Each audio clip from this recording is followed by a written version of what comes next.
What's going on, guys? Welcome back to the channel.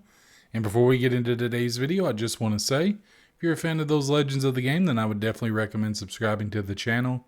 Also, guys, this is content that you enjoy. I would greatly appreciate it if you'd posterize that like button. And in the comments down below, guys, let me know a legend you'd like to see me do a build on, past or present, it doesn't matter. I'd be more than happy to do that build for you. And with that being said, let's get right into today's video. So, Nikola Jokic is, guys, I got to be honest with you. He's a really, really good player. He's one of the best passing big men I've ever seen. Now I've heard stories about how good of a passer Wilt was, but in terms of big man, the best passing big man that I've seen is Arvydas Sabonis. Personally, but Nikola, he's right there. Jokic is right there with him. And the thing is, he can impact the game in so many ways. And that's, I'm not trying to say that, he was necessarily better than Sabonis, because we didn't necessarily get to see Sabonis when he was in his prime. We got to see Sabonis after his prime. So I'm not saying that he was a better player than Sabonis. I'm just saying that what we got to see in the NBA is much better. And I don't think anyone expected,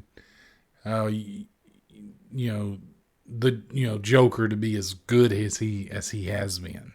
I don't think anyone could have expected. I think the other day I was on Twitter, and I was just kind of scrolling through. And one of the things that came up on my feed, is during the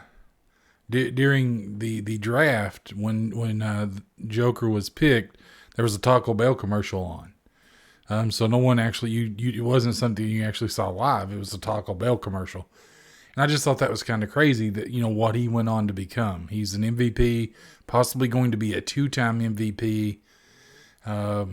Because it's a toss up between him, Embiid, and Giannis. And the crazy thing is, guys, all three of those guys are international players. And if you count the fact that Luka, could very well be in that conversation, that's crazy.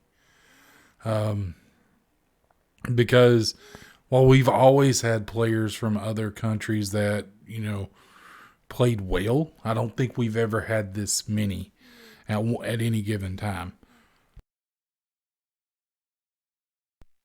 And to me, that's crazy. That just shows what the game has became. The European players, they're definitely taking it over, right? Well, not just European players, but also like Embiid. So it's just crazy to me that anyone could say that, and I see a lot of the arguments, about how, Jokic doesn't deserve the MVP. But when you look at everything, I mean, if you take him away from that Nuggets team, I don't see that Nuggets team even having a shot at the playoffs. I mean, don't get me wrong, they've got some good players, but I don't know, man.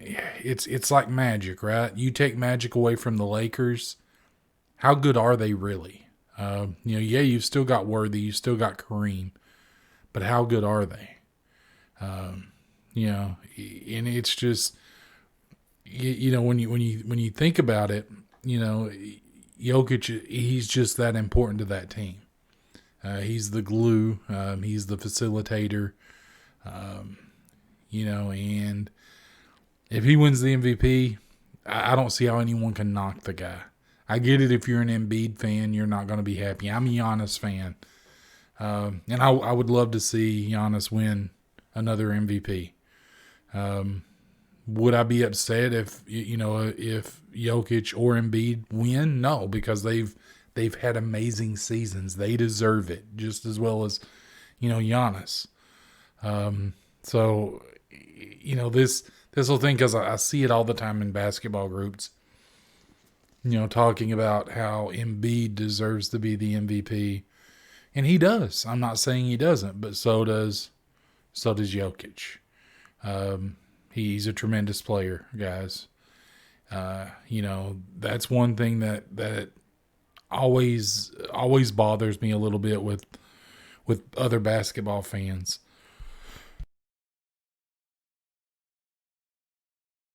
They're so quick to discredit other players' abilities. You see it a lot with Jordan. And they'll say like how Jordan played against plumbers and things, and that's, to me, that's just crazy, because to me, there were a lot of great players at that time. And the fact that people just want to use that to discredit Jordan, it's crazy to me. People do it with LeBron. People say LeBron couldn't play in this era or that era. And I've even seen people say that about, Jordan, Wilt, guys like that. But let me tell you, when you're an all-time great, you're going to be able to play in any era. Could you imagine if Jokic was drafted in, say, the 80s or the 90s? I mean, it would have been a crazy thing to see. Well, it wouldn't have been too crazy because, like I said, from what I've seen, and I didn't see it real time, but from what I've seen, Wilt was a pretty tremendous passer. And then, of course, like I said, we saw Sabonis. But, Jokic is just, I don't know, he's such an efficient player, and he has a way to lift that Nuggets team up in a way that you don't typically get that from just any old center. I'm talking, when I think about other centers that done that, that had that ability to lift their entire team up, I'm talking about guys like, Hakeem, Kareem, guys like that, guys that were really, really good. Shaq, even, that's the centers that I think about that were able to elevate their team. And, I'm not saying anything bad about centers like Patrick Ewing, or anything like that. David Robinson, those were really, really great centers too. But at the end of the day, I feel like the ones that I mentioned that were able to lift their teams up, kind of like Jokic, they're just on a different level.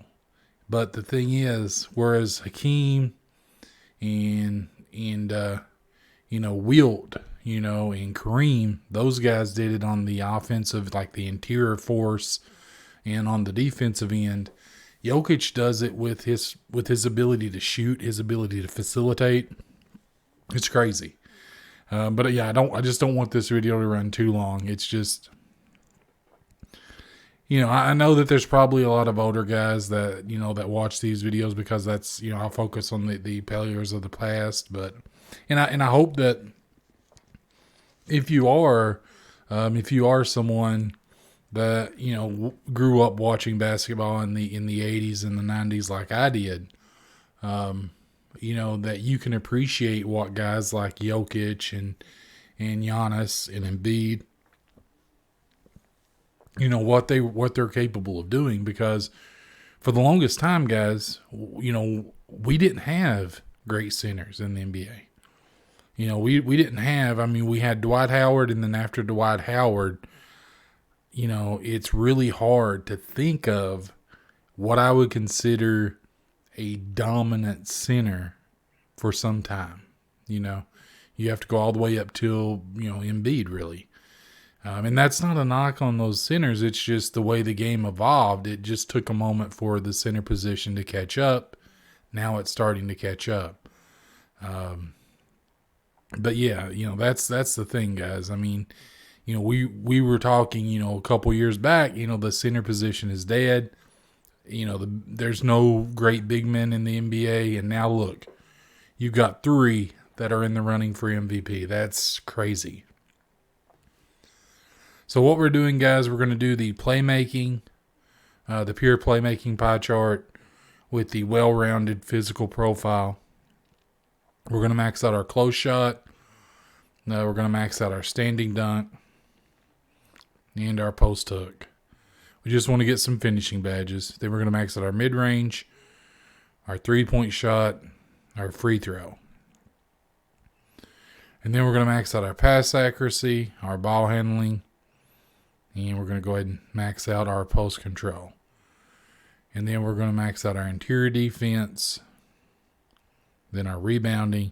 And I think you got like 7 or 8 left over. We'll just put that up, I forgot to do lateral quickness. That's what it was. So it was 10 that we had left over. We'll just throw that on the block. So if you look at this, guys, once this build, you've got 7 finishing, 8 shooting, 30 playmaking, and 4 defensive and rebounding badges. So it's a pretty decent layout. Of course, we'll go Burley, 6'11". I think it's 284, is it? I think that's what he's listed at. Now, guys, I'm not even going to touch the wingspan.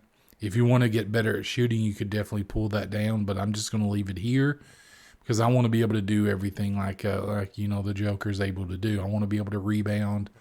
I want to be able to make good passes. I want to be able to shoot. I want to be able to finish inside, have a decent close shot. But I don't want to take this up and then ruin his shooting because I don't think that would be true to form either. So we're just going to leave it where it is. And then, of course, for the takeover, guys, look, I'm going playmaker.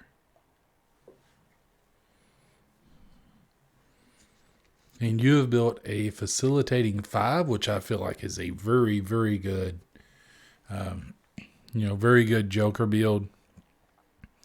And you've got shades of Kevin Love, Sabonis. I do like the Domantas Sabonis. Because I feel like, Jokic is better, obviously. I feel like he's got more talent. But Sabonis is still able to, to do the things like Jokic does and things like that, just not on the same level. But, then again, we've never seen Sabonis on a team that has, the players around him like that either. It was just always a competition in Indiana between him and Turner. So it'll be interesting to see now that he's in Sacramento. And we'll just go in and we'll do a test on this and we'll do the badges and then we'll get you guys out of here. Now, I do apologize, guys, if I mute the microphone for a moment. Allergies are still rough. And just like always, guys, anytime I do a center build, it's going to be Grace under pressure. We're going to do rise up and fast twitch. So Grace under pressure and fast twitch, I have them on gold with rise up on bronze. You could switch that around or you could choose something entirely different if you want to. For shooting, we're going to do hot zone hunter. I'm going to do limitless spot up just to get that, improvement on the 3-point shot. And then, for the last 2 guys, it really depends on you. You could do blinders. I'm going to do catch and shoot, however, and corner specialist. And then from here, guys, I'm going to do break starter, bullet passer. You can do dimer as well. Needle threader, definitely. Glue hands is a good one. Floor general, I feel like, is a good one. Post playmaker, of course. I'm going to do unpluckable. Then we'll just do dimer. And we'll do bailout because it's so important, I feel. And then for these 4 guys, I'm just going to do intimidator on gold and rebound chaser on bronze. Now you could do something entirely different if you wanted to. I just feel like intimidator is really important for a center build as well as rebound chaser because you don't have the greatest rebounding ability with this build, so that's going to help boost you a little bit on that. In fact, if you wanted to do this way, I could certainly see that too. But yeah, guys, there you have it. I feel like this is a really good Jokic build. And I'm going to end this here because it's already a pretty long video. I'm coming up on 15 minutes. And I'm trying to shorten my videos. and things, because I know some people, they feel that I talk too much about the player, maybe not enough about the build. But guys, that's really what I want to do. I want to talk about the players because, well, they're my inspiration. That, and when you request, which just was a request build, which I'm always happy to do those requests, as you guys know. But with that being said, guys, if you like the video, I'd greatly appreciate it if you'd posterize that like button. If this is content that you enjoy, I'd recommend subscribing to the channel. And guys, in the comments below, let me know a legend you'd like to see me do a build on. I'd be more than happy to do that build for you. And with that being said, have a wonderful day, night, evening, wherever you are. Have a good one.